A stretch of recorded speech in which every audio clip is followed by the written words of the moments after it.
So hello everyone, എല്ലാവർക്കും edu with me YouTube ചാനലിൻ്റെ ഏറ്റവും പുതിയ വീഡിയോയിലേക്ക് സ്വാഗതം.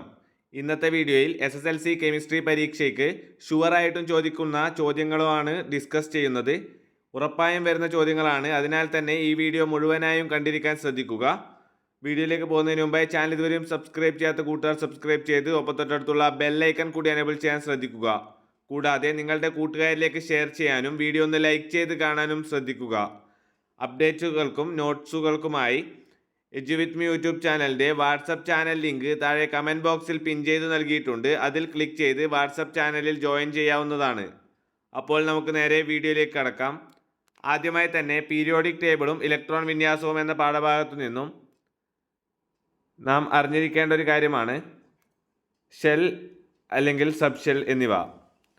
അതായത് എസിൽ എത്ര ഇലക്ട്രോൺ ഉൾക്കൊള്ളുമെന്നും അതോടൊപ്പം തന്നെ പിയിൽ എത്ര ഇലക്ട്രോണുകൾ ഉൾക്കൊള്ളുമെന്നും അങ്ങനെയുള്ള കാര്യങ്ങൾ ഉറപ്പായി അറിഞ്ഞിരിക്കണം. എസിൽ 2 ഇലക്ട്രോണുകളാണ് ഉൾക്കൊള്ളുന്നത്, പിയിൽ 6, ഡിയിൽ 10, എഫിൽ 14. ഇത് 1 മാർക്കിന് ചോദിച്ചു കാണാറുള്ള ചോദ്യമാണ്. അതിനാൽ തന്നെ ഈ ചോദ്യം ഉറപ്പായും പഠിച്ചിരിക്കുക. അടുത്ത ചോദ്യം വളരെ പ്രധാനപ്പെട്ട ഒരു ചോദ്യം തന്നെയാണ്.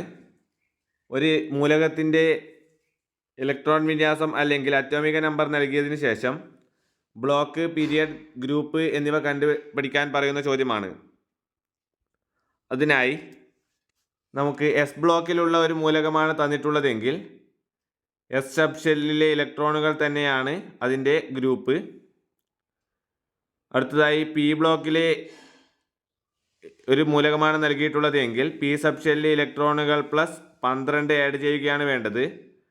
ഡി ബ്ലോക്കിലെ ഉള്ള ഒരു മൂലകമാണ് നൽകിയിട്ടുള്ളതെങ്കിൽ ഡി സബ് ഷെല്ലിലെ ഇലക്ട്രോൺ പ്ലസ് തൊട്ടടുത്ത എസ് സബ് ഷെല്ലിലെ ഇലക്ട്രോണുകൾ.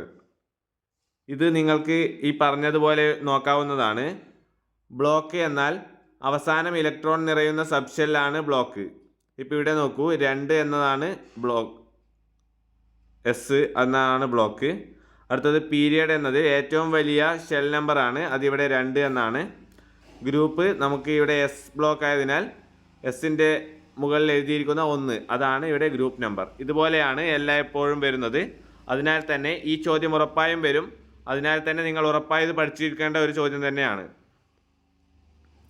അടുത്തത് S block, P block, D block, F block എന്നിവയുടെ പ്രത്യേകതകളാണ്. അത് നിങ്ങൾക്ക് സ്ക്രീൻ പോസ്റ്റ് ചെയ്ത് വായിക്കാവുന്നതാണ്. ഇംഗ്ലീഷ് മീഡിയത്തിലുള്ള വിദ്യാർത്ഥികൾക്കായും നോട്ടുകൾ ഇവിടെ ഉൾപ്പെടുത്തിയിട്ടുണ്ട്. നിങ്ങൾക്കിത് വായിച്ച് മനസ്സിലാക്കാവുന്നതാണ്. ഇതിൻ്റെ പ്രത്യേകതകൾ, ഇതിൽ ഏറ്റവും സാധ്യത ഡി ബ്ലോക്കിൻ്റെ പ്രത്യേകതകൾ ചോദിക്കാനാണ്. അതിനാൽ തന്നെ ഉറപ്പായും നിങ്ങളിത് പഠിച്ചിരിക്കണം. ഡി ബ്ലോക്കിൻ്റെ പ്രത്യേകതകൾ മലയാളം മീഡിയം വിദ്യാർത്ഥികൾക്കായി ഡി ബ്ലോക്കിൻ്റെ പ്രത്യേകതകൾ നിങ്ങൾക്കിവിടെ കാണാവുന്നതാണ്. ഡി ബ്ലോക്കിൻ്റെത് ഉറപ്പായും പഠിച്ചിരിക്കുക. അടുത്തത് SSLC പരീക്ഷകളിൽ ഉറപ്പായും കണ്ടുവരുന്ന ഒരു ചോദ്യം തന്നെയാണ്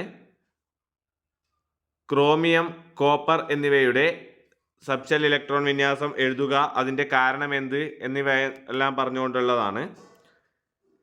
കാരണം ഇവ ക്രോമിയം ആണെങ്കിൽ യഥാർത്ഥത്തിൽ 3d4, 4s2 എന്നീ സബ് ഷെൽ ഇലക്ട്രോൺ വിന്യാസത്തിലാണ് സാധാരണയായി എഴുതേണ്ടത്. എന്നാൽ സ്ഥിരത കൈവരിക്കുന്നതിനായി, അതായത് സ്റ്റെബിലിറ്റി ഉൾക്കൊള്ളുന്നതിനായി 3d5, 4s1 എന്ന സബ് ഷെല്ലിലേക്ക് വരുന്നു.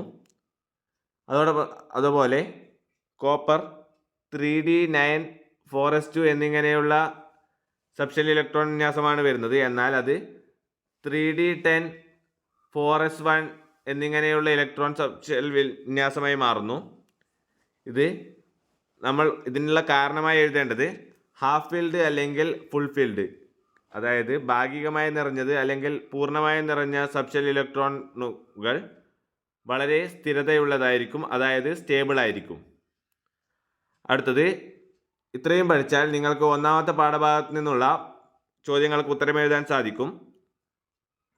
അടുത്തത് വാതക നിയമങ്ങൾ എന്ന പാഠഭാഗത്ത് നിന്നും ഗ്യാസ് ലോസ് ആണ് ആദ്യം തന്നെ പഠിക്കേണ്ടത്. ബോയിൽ നിയമം, ചാൾസ് നിയമം, അവഗാഡ്രോ നിയമം. Boils law, Charles law, Avogadro's law. ഇതിൻ്റെ ഉദാഹരണങ്ങളും പഠിച്ചിരിക്കുക. കൂടാതെ ഇതിൻ്റെ സമവാക്യം ഉറപ്പായും പഠിച്ചിരിക്കേണ്ടതാണ്. പ്രോബ്ലങ്ങൾ ഈ ഭാഗത്തു നിന്നും ചോദിച്ചു കാണാറുള്ളതാണ്. അതിനാൽ 3 ലോകളും കാണാതെ പഠിക്കാൻ തന്നെ ശ്രദ്ധിക്കുക. അടുത്തതായി നമുക്കറിയേണ്ടത് യൂണിഫൈഡ് മാസ് എന്നാൽ എന്താണെന്നാണ്. 1/12 ഓഫ് കാർബൺ 12 ആറ്റത്തിൻ്റെ മാസിനെയാണ് യൂണിഫൈഡ് മാസ് എന്ന് പറയുന്നത്.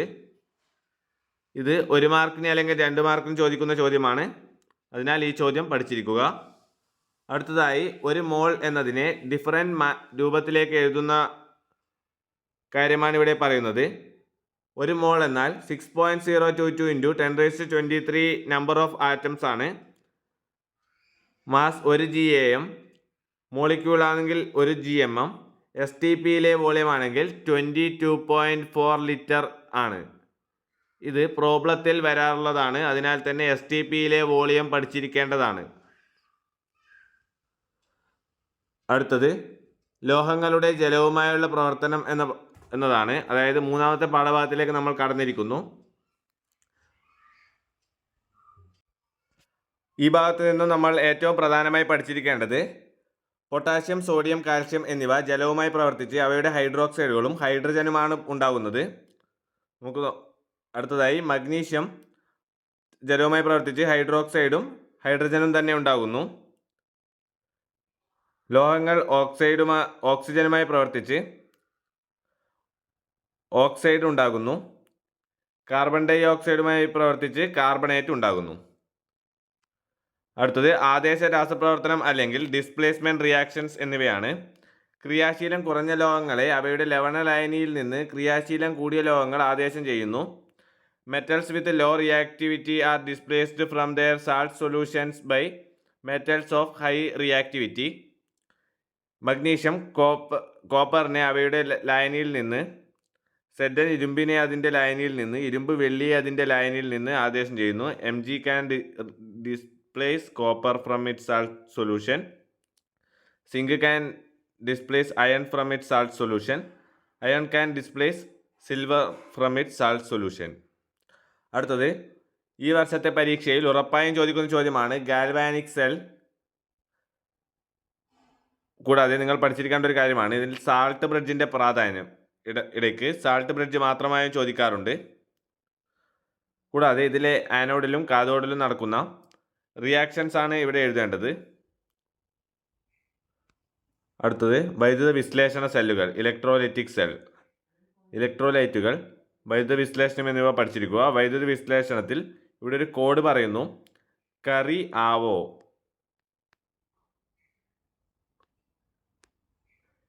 കാഥോഡിൽ റിഡക്ഷൻ, അതായത് കാഥോഡിൽ നിരോക്സീകരണം.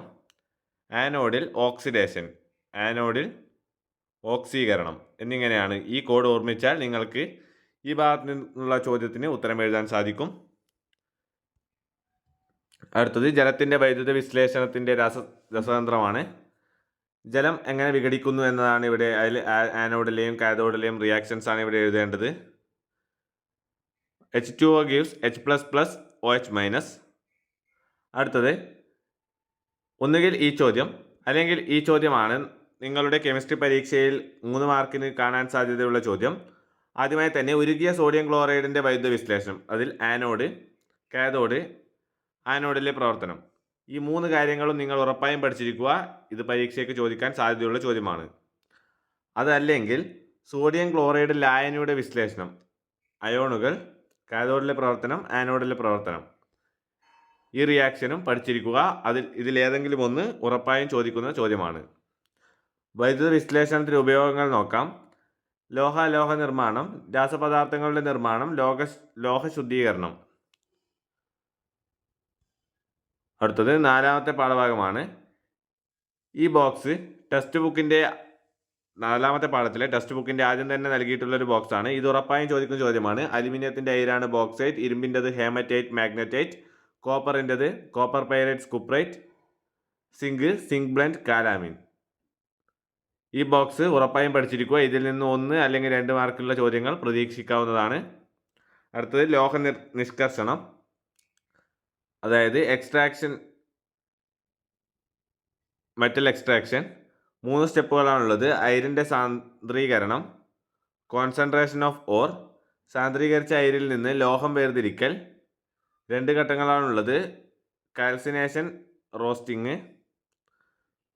ഓക്സൈഡ് ആക്കിയതിൻ്റെ നിരോക്സീകരണം. Extraction of metal from concentrated ore. Calcination, roasting. രണ്ടാമത് റിഡക്ഷൻ ഓഫ് ഓക്സൈഡഡ് ഓർ. മൂന്നാമതായി ലോഹശുദ്ധീകരണം, റിഫൈനിങ് ആണ്, മെറ്റൽ റിഫൈനിങ്.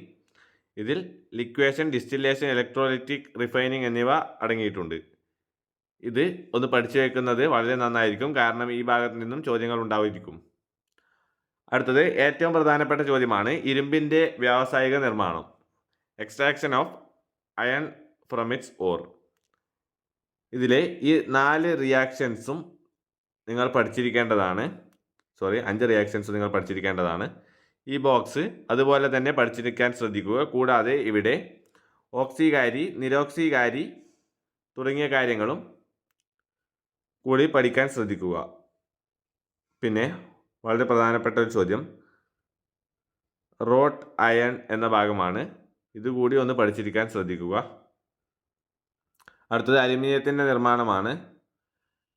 ഇത് ജസ്റ്റ് ഒന്ന് വായിച്ചു നോക്കിയാൽ മതിയാകും. ഇതിൽ നിന്നും ചോദ്യങ്ങൾ വരാനുള്ള സാധ്യത വളരെ കുറവാണ്. എന്നാൽ കൂടിയും ഒന്ന് പഠിച്ചിരിക്കുന്നത് വളരെ നന്നായിരിക്കും. അടുത്തത് 5ാമത്തെ പാഠഭാഗമാണ് അമോണിയയുടെ നിർമ്മാണമാണ്. ലാബിലെ അമോണിയയുടെ നിർമ്മാണം. ഈ ഇക്വേഷൻ നിങ്ങൾ ഉറപ്പായും പഠിച്ചിരിക്കുക. 2NH4Cl + CaOH twice gives 2NH3 + CaCl2 + 2H2O.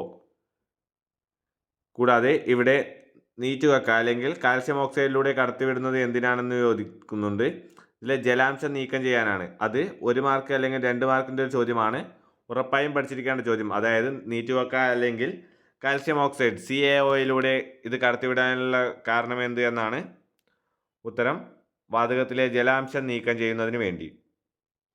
അടുത്ത ചോദ്യം ഇത് തലകീഴായി വച്ചിരിക്കുന്നതിൻ്റെ കാരണം വായുവിനേക്കാൾ സാന്ദ്രത കുറവായതിനാലാണ് ശേഖരണ ജാർ തലകീഴായി വച്ചിരിക്കുന്നത്. അടുത്ത ചോദ്യം ലിക്കർ അമോണിയ, ലിക്വിഡ് അമോണിയ. ഇത് ഉറപ്പായും ചോദിക്കുന്ന ചോദ്യമാണ്. അമോണിയ ജലത്തിൽ ലയിച്ച് അമോണിയം ഹൈഡ്രോക്സൈഡായി മാറുന്നു. അമോണിയയുടെ ഗാഢജലീയ ലായനിയാണ് ലിക്കർ അമോണിയ. മർദ്ദം പ്രയോഗിച്ച് ദ്രവീകരിച്ച അമോണിയ വാതകമാണ് liquid ammonia. Concentrated solution of ammonia is liquor ammonia. The liquid form of ammonia by applying pressure in the gaseous form of ammonia. അടുത്തത് അമോണിയ വാതകം HCl-മായി പ്രവർത്തിച്ച് അമോണിയം ക്ലോറൈഡായി മാറുന്നു. വ്യാവസായികമായി അമോണിയ നിർമ്മിക്കുന്ന പ്രക്രിയയാണ് ഹേബർ പ്രക്രിയ അല്ലെങ്കിൽ ഹേബർ പ്രോസസ്. ഈ ഇക്വേഷൻ നിങ്ങൾ പഠിച്ചിരിക്കുക. അടുത്തത് രാസസന്തുലനം അല്ലെങ്കിൽ കെമിക്കൽ ഇക്വിലിബ്രിയം. ഇത് ഫോർവേഡ് റിയാക്ഷൻ, ബാക്ക്വേർഡ് റിയാക്ഷൻ എന്നിങ്ങനെയുള്ള കാര്യങ്ങളെല്ലാം പഠിച്ചിരിക്കുക. ഈ നോട്ട് വായിച്ചാൽ മതിയാവും. വളരെ പ്രധാനപ്പെട്ടതായി ചോദിക്കുന്ന ടെക്സ്റ്റിലൊരു ഗ്രാഫ് ഉണ്ട്. ഏതാണ്ട് ഇങ്ങനെയുള്ളൊരു ഗ്രാഫ് നിങ്ങൾക്ക് ടെക്സ്റ്റിൽ കാണാവുന്നതാണ്. വരച്ചത് കൃത്യമല്ല, എന്നാൽ കൂടി ഇങ്ങനെയുള്ള ഗ്രാഫ്, അതിൻ്റെ ABC എന്നിങ്ങനെ അടയാളപ്പെടുത്തിയിട്ടുള്ള മുഴുവൻ പോയിന്റുകളും നിങ്ങൾ പഠിച്ചിരിക്കുക. കൂടാതെ ഈ നോട്ടുകളും വായിക്കുക. ആ ചിത്രം വെച്ചുകൊണ്ടുള്ള ചോദ്യം നിങ്ങൾക്ക് 100% നിങ്ങളുടെ പേപ്പറിൽ കാണാവുന്നതാണ്. അതിനാൽ തന്നെ അത് ഉറപ്പായും പഠിച്ചിരിക്കുക. അടുത്തത് ലെ ചാറ്റലിയർ തത്വമാണ്. ലെ ചാറ്റലിയർ തത്വം എന്താണെന്ന് പഠിക്കുക. കൂടാതെ ഗാഢത, മർദ്ദം, താപനില എന്നിവയിലുള്ള വ്യത്യാസം എങ്ങനെ സ്വാധീനിക്കുന്നു എന്നുകൂടി എഴുതുക. അതായത് പ്രഷർ, ടെമ്പറേച്ചർ, കോൺസെൻട്രേഷൻ എന്നിവയിൽ ഉള്ള മാറ്റം എങ്ങനെ സ്വാധീനിക്കുന്നു എന്ന് കൂടി എഴുതുക. അടുത്തത് സൾഫ്യൂരിക് ആസിഡിൻ്റെ വ്യാവസായിക നിർമ്മാണമാണ്. സമ്പർക്ക പ്രക്രിയ അല്ലെങ്കിൽ കോണ്ടാക്ട് പ്രോസസ്സിലൂടെയാണ് സൾഫ്യൂരിക് ആസിഡ് നിർമ്മിക്കുന്നത്. അതിൻ്റെ ഫിസിക്കൽ പ്രോപ്പർട്ടി കൂടി പഠിച്ചിരിക്കാൻ ശ്രദ്ധിക്കുക. കെമിക്കൽ പ്രോസസ്സും നിങ്ങൾക്ക് സ്ക്രീനിൽ വായിക്കാവുന്നതാണ്. അടുത്ത ചാപ്റ്ററാണ് ഓർഗാനിക്കിലേക്കാണ് നമ്മൾ കടന്നിരിക്കുന്നത്. അതിൻ്റെ ഫസ്റ്റ് തന്നെ നോമൻക്ലേച്ചർ അല്ലെങ്കിൽ നാമകരണം എന്ന ഭാഗമാണ്. ആദ്യമായി തന്നെ ആൽക്കൈനിൻ്റെ ഫോർമുല പഠിച്ചിരിക്കുക. ആൽക്കൈൻ എന്നിവയുടെ formula CnH2n+2 alkyne, CnH2n alkene, CnH2n-2 alkyne. Alkyne എന്നാൽ ഏകബന്ധനം, ആൽക്കീൻ എന്നാൽ ദ്വിബന്ധനം, ആൽക്കൈൻ എന്നാൽ ത്രിബന്ധനം.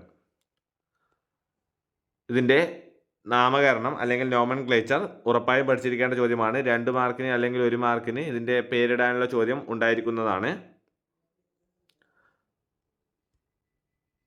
അടുത്തത് അരോമാറ്റിക് സംയുക്തങ്ങൾ, റിംഗ് കോമ്പൗണ്ട്സ്, ഫങ്ഷണൽ ഗ്രൂപ്പുകൾ എന്നുള്ള ഈ ടേബിൾ നിങ്ങൾ പഠിച്ചിരിക്കേണ്ടതാണ്. അടുത്തതായി വളരെ പ്രധാനപ്പെട്ടതായി ഈ പാഠഭാഗത്ത് നിന്ന് ചോദിക്കുന്ന ചോദ്യമാണ് ഐസോമെറിസം. ചെയിൻ, ഫങ്ഷണൽ, പൊസിഷൻ എന്നിങ്ങനെ 3 ഐസോമെറിസമാണുള്ളത്. അത് 3 ഐസോമെറിസവും നിങ്ങൾക്ക് ഇവിടെ നിന്നും വായിച്ചെടുക്കാവുന്നതാണ്. ഇംഗ്ലീഷ് മീഡിയം വിദ്യാർത്ഥികൾക്കായുള്ളത് ഇവിടെ നൽകിയിട്ടുണ്ട്. ഈ ഐസോമെറിസവുമായി ബന്ധപ്പെട്ടുള്ള ചോദ്യം ഉറപ്പായും നിങ്ങളുടെ പരീക്ഷയിൽ ചോദിക്കുന്ന ചോദ്യമാണ്. അതിനാൽ തന്നെ ഇത് പഠിച്ചിരിക്കുക. അടുത്തത് ആദേശരാസപ്രവർത്തനം. അവസാന പാഠഭാഗത്തിലേക്ക് നമ്മൾ കടന്നിരിക്കുന്നു. ആദേശരാസപ്രവർത്തനം, അഡീഷൻ, പോളിമറൈസേഷൻ, ജ്വലനം, താപീയ വിഘടനം, substitution reaction, addition reaction, polymerisation, combustion, thermal cracking എന്നിങ്ങനെയുള്ള 5 റിയാക്ഷനും നിങ്ങൾ പഠിച്ചിരിക്കുക. അടുത്തത് ആൽക്കഹോൾ എന്നതിനെ മെത്തനോൾ, എത്തനോൾ എന്നിങ്ങനെയാക്കി എഴുതുന്നത്. കൂടാതെ എത്തനോളിൻ്റെ പല രൂപങ്ങളും പഠിച്ചിരിക്കുക. ഈ ബോക്സ് പഠിച്ചാൽ തന്നെ മതിയാകും. അടുത്തത് ഓർഗാനിക് ആസിഡുകളാണ്, എസ്റ്റേഴ്സ്, ഫാറ്റ് ആൻഡ് ഓയിൽസ്. ഏറ്റവും അവസാനമായി സോപ്പ് എന്ന ഭാഗത്തിൻ്റെ ഇത് ജസ്റ്റ് ഒന്ന് വായിച്ച് നോക്കാവുന്നതാണ്. നമുക്ക് ജനറലായി എഴുതാൻ സാധിക്കുന്നത് തന്നെയാണ്. അതോടൊപ്പം തന്നെ ഡിറ്റർജൻറ്റ്. ഇതോടുകൂടി മുഴുവൻ പാഠഭാഗങ്ങളും ഇവിടെ റിവൈസ് ചെയ്തിരിക്കുകയാണ്. വീഡിയോ ഉപകാരപ്രദമായ ചാനൽ മറക്കാതെ സബ്സ്ക്രൈബ് ചെയ്ത് ബെല്ലൈക്കൺ കൂടി എനേബിൾ ചെയ്യൂ. Thank you for watching. Bye. All the best for your exam.